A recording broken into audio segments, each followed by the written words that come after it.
Shalom Israel. First and foremost, want to give all praises, all honor, and all glory to Yahweh B'Shem Shai B'Shem Kadash, the one to the apostles and elders, great millstone for teaching us His truth. Peace and blessings to the hopeful like revealed in Shalom.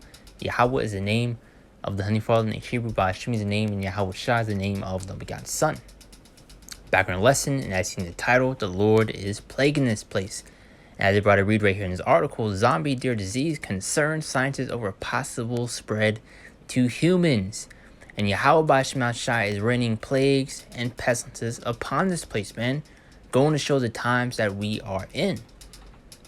So seeing this article, is what prompted me to make this lesson, as well as this right here, going into this blizzard.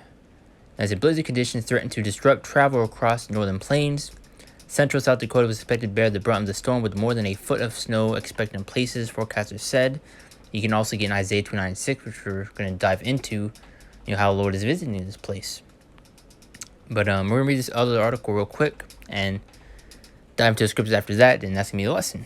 But let's see what this video has to offer right here. I'm not sure what it goes into, which we'll see if I can play it.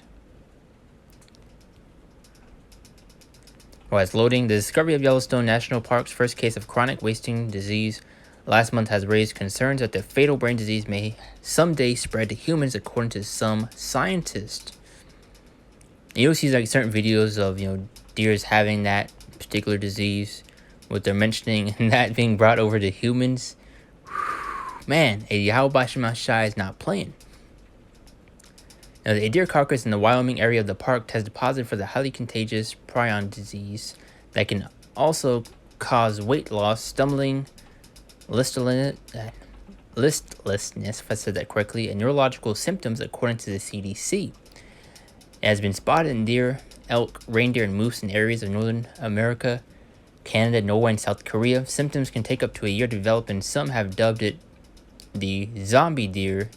I'm going to say, just trying to be careful with this word right here. You know how these doubles are when we speak on certain things, especially dealing with this. But I'm going to say pestilence, just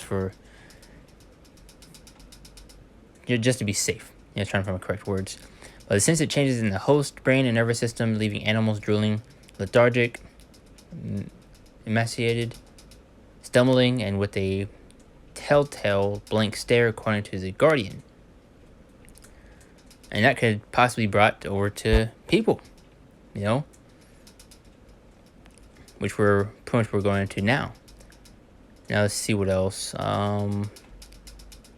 Say it is fatal with no known treatments or juices, which when I say juices, speaking of that right there. This one's trying to be extra careful, because last time I kind of spoke on something similar to this right here. They took it down and all that, but let's continue on.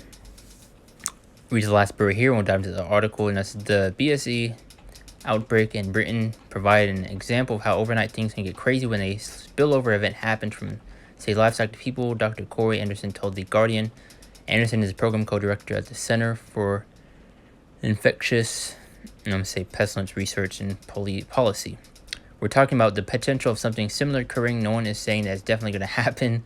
A 1 Thessalonians 5:3, for when they shall say peace and safety, then sudden destruction cometh upon them. So you're always going to have these doubles try to do damage control, saying nothing's going to happen, everything's all fine and dandy, but yet these things are brewing right under your nose. Now, so no one is saying that this is definitely going to happen, but it's important for people to be prepared, and there's added. So that's pretty much that right there. Now we're going to dive into this other article to go into this blizzard.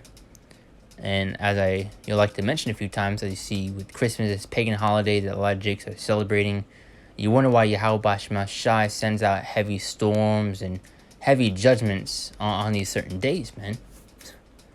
Because they're not to be celebrated. We're not to partake in these things, man. Going to Jeremiah 10:2. Learn not the way of the heathen. When you especially go in Jeremiah 10:2 onto the later verses, it describes Christmas, man. Cutting a tree, decking it with gold and silver. What do you think that sounds like? But this time on the main track, more than 760,000 people in the northern Great Plains were under a blizzard warning on Monday, as forecasters warned that heavy snow and powerful winds could disrupt flights and create treacherous road conditions. Central South Dakota, where more than a foot of snow was possible, was expected to bear the brunt of the storm. Hazardous conditions were also forecasted across portions of east central and southeastern South Dakota. Southern North Dakota and Nebraska, said Kyle Weiser, a meteorologist with the National Weather Service. Parts of South Dakota were expected to receive up to 13 inches of snow, with wind gusts as high as 55 miles per hour, according to the Weather Service. Read this last bit right here. As Monday evening, parts of southern South Dakota had received up to 6 inches of snow, but more was expected to fall overnight, said Ashton Robinson Cook, a meteorologist with the Weather Service. Parts of central and northeastern Nebraska, including Martinsburg, Lincoln, and Central City, had also received about 6 inches of snow. And I'm just going a little more into it, but as you see right here, let's go back to this. Let's see, where was I reading that? But main part right here in the middle, where it says a forecast is warned that heavy snow and powerful winds could disrupt flights and create treacherous road conditions. So pretty much making it hard for people to travel, because I used to see a lot of people taking planes, visiting family members in just these different states, and this is pretty much making it to where they're not able to do that. And that's pretty much the Lord showing you that He's against it. More than mentioned in Jeremiah 10:2, He's against these pagan holidays. Just want to bring that up. Now, as Ecclesiastes 39:28-31. Now, says there be spirits that are created for vengeance, which in their fury lay on sore strokes, and in time of destruction they pour out their force and appease the wrath of him that made them. As you see the Lord, stirring up a heavy spirit in the midst of these people, which I made a lesson going into a couple of days ago, where we in those times and how things are progressively getting worse. And a lot of people are getting more agitated, more aggressive, and pretty much taking each other out over the littlest things. Mentioning that lesson again. Someone deleted somebody over a piece of pizza, man. So, hey, we're in some very evil times, man. But you see over here, verse 29, fire and hail and famine and death, all these were created for vengeance. Teeth of wild beasts and scorpions, serpents, and a sword punched the wicked to destruction, which the Lord also uses these animals as a form of judgment. Verse 31, however, small the creature may be, it's still judgment from the Lord. Because you'll see like foxes randomly going up to people and just, attack them. Same thing with squirrels and all that. And also dealing with these, bigger types of animals like lions, bears, and all that. Now it says, they shall rejoice in his commandment, and it shall be ready upon earth when need is, and when the time is come, they shall not transgress his word. So it's an accomplish which the Lord has sent out to do. Now, as Isaiah 29:6, as I briefly mentioned earlier, thou shalt be visited of Yahweh Bashmal Shah of hosts with thunder and with earthquake and great noise, with storm and tempest and a flame of devouring fire. So Yahweh Bashmal Shah is visiting this place, man, by the way of these storms, these plagues, these pestilences, and these judgments that he's unleashing upon this place, man. And these are also telltale signs that we're nearing the end of this place.